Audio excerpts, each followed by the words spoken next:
Welcome to my out-of-nowhere playthrough of LEGO Star Wars The Complete Saga. I should be working on Weeview right now, but I'm lazy. The next Weeview's coming eventually, as they tend to do. But I felt like trying out a Let's Play, and LEGO Star Wars The Complete Saga being a childhood game, a game that I know very well, and also being, Star Wars, so I can just, if I ran out of things to talk about, then I can just talk about Star Wars, seemed like the natural pick for a first Let's Play, so let's give this a shot. So here we are in the Mos Eisley Cantina, the beginning area of the game. We have completed 0% of the game, 0.0% of the game, I'm sorry. There's the bartender over there. This is where we can buy a bunch of stuff. We can buy... Oh, we can actually buy 2 characters. Do we have enough? We don't have enough money for either of these 2 amazing characters. Or any of these novelty extras, or any of this. Okay, anyway, none of this is important right now. What is important is that the Cantina Band is here in the corner playing, and this is something that I actually found out only somewhat recently that I think is really, really cool. If you go into options and you turn off the music... Hold on, I gotta actually accept that. They just stop playing. I mean, obviously the music stops, but it's an awesome attention to detail that they're just like, yeah, what do we do?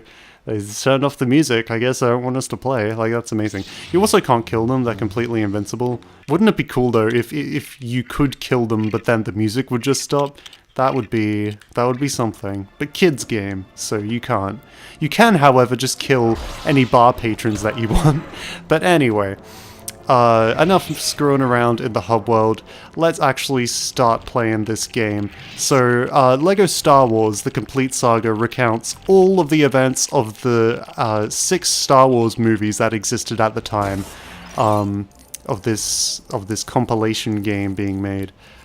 This game is a combination of the original game, LEGO Star Wars, which consisted of all the prequel levels, and LEGO Star Wars The Complete Saga... Sorry, LEGO Star Wars 2, the original trilogy, which had all of the levels from the original trilogy. So we're going to be starting off in the very first chapter of the first episode of Star Wars Negotiations. This is going to follow the very first chronological piece of Star Wars story. So here we go. Well, canon story, anyway. Every level begins with this title crawl. I always skip them whenever I play, and I'm going to be skipping them with the exception of this one just as an example, so you can see they're not very long, and reading is boring. So why would you bother just sitting here reading, especially when it's going to be followed up by a delightful LEGO cutscene that recreates the events that are being described here anyway. The cutscenes in this game are completely silent. Well, not completely silent, there are sound effects. Occasionally, like, the LEGO figures will actually make noises and grunts and sighs and whatnot, but for the most part, there's no dialogue, and there is also copyrighted music in the background. The original John Williams score, the iconic Star Wars music, the Star Wars soundtrack. So, since the cutscenes are silent, and since there's copyrighted music playing, I'm just going to talk over them. I don't see a problem there, I see that as a win-win. So yeah, that's what I'm gonna do. So anyway, we are playing as Qui-Gon Jinn and Obi-Wan Kenobi in this first level, both Jedi characters, and they play exactly the same.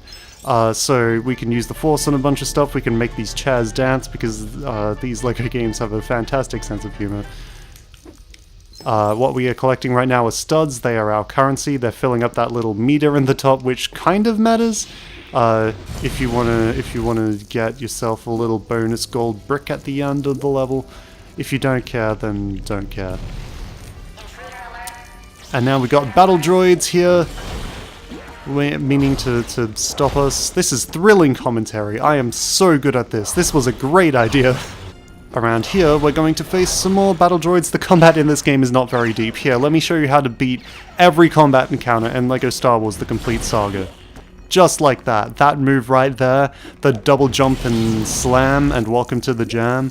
That is how you destroy everything in this game. It is a really powerful area of effect move. I believe it was more powerful in the original Lego Star Wars game, actually, and they had nerfed it a little bit to be a little less overpowered in this game, but it's still the best way to quickly dispatch of enemies.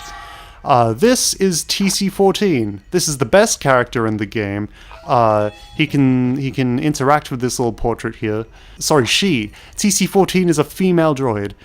She moves at the speed of a snail, but it just gives you time to appreciate the scenery. Because actually, for real though, the scenery in this game is painstakingly recreated from the movies. Like, this looks like it's straight out of The Phantom Menace. So the attention to detail in this game is fantastic. So what you want to do to pass this section, it's really weird. I've played this game a bunch of times, so I know how to do just about everything at this point just from memory. You want to use the force on those little things. All of the other ones along the way just give you studs, but that one just happens to be the key to progressing to the next part of the level. Great level design, I love it. It's absolutely flawless, okay? If you say anything bad about the LEGO Star Wars games, that means you hate fun, you hate joy, and that opinion is absolutely not tolerated here. This is a flawless game, and part of a flawless game series. Oh, why would they hide an enemy there? That's cool.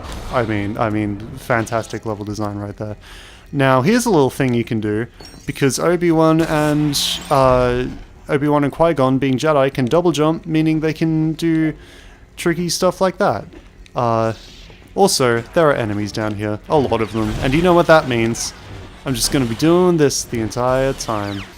You can also do this, which is just a regular slam, and you can also just swing your lightsaber as per normal, but why would you do that? That is boring.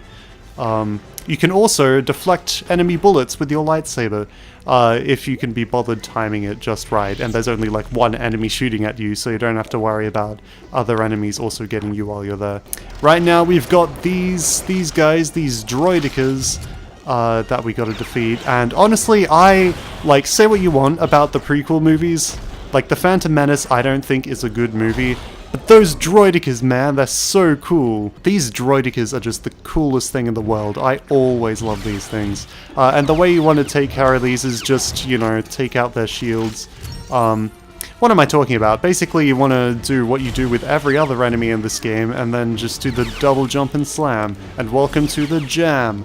Never mind, that didn't work. There we go. So you want to do the double jump and slam just to take out their shields, and then just attack them normally after that. Also, bye TC-14. Why is that there? I don't know. I also didn't explain what the heck that mini-kit thing was that I picked up earlier, that thing that looked like a set of traffic lights. That's called a mini-kit. It's a dumb name, I don't understand it, but a mini-kit canister is the actual name for it. We got to step on these buttons to let TC-14 through. We got intruders. Or we are the intruders, sorry. We got people. We got a welcoming party. Welcoming committee here. So we're just going to double jump and slam. And welcome to the jam.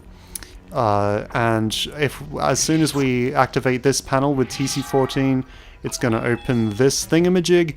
And once we get into the thingamajig, then it's going to end the level. So let's just do that right now. So, if you ever play this game yourself, remember that that's there. Remember that as soon as you enter this cutscene plays, so that, you know, if you still have stuff you want to explore, don't go in there. So we've completed the level. Well done, everyone. I did all of the work. I should not be congratulating anyone who's watching this. I mean, congratulations for making it through the first part of my horrendous commentary. Yeah, so we didn't quite get true Jedi status, we didn't get that bonus gold brick, we only got one of the mini-kit canisters. I, of course, know the location of more than just one mini-kit in this level, however, I didn't want to slow the pace of this first part down by collecting them all. All episodes are now unlocked, by the way, so we can just go back to the Mos Eisley Cantina and start playing A New Hope if we wanted to, you know? We could start at Revenge of the Sith or Return of the Jedi, just, you know, completely mess with the order of the universe, but I'm not going to be doing that. I'm going to be playing all of these levels in chronological order, so I hope you're ready for some more prequel levels, because that's what we're going to be doing next time in LEGO Star Wars The Complete Saga. More Phantom Menace. See you then.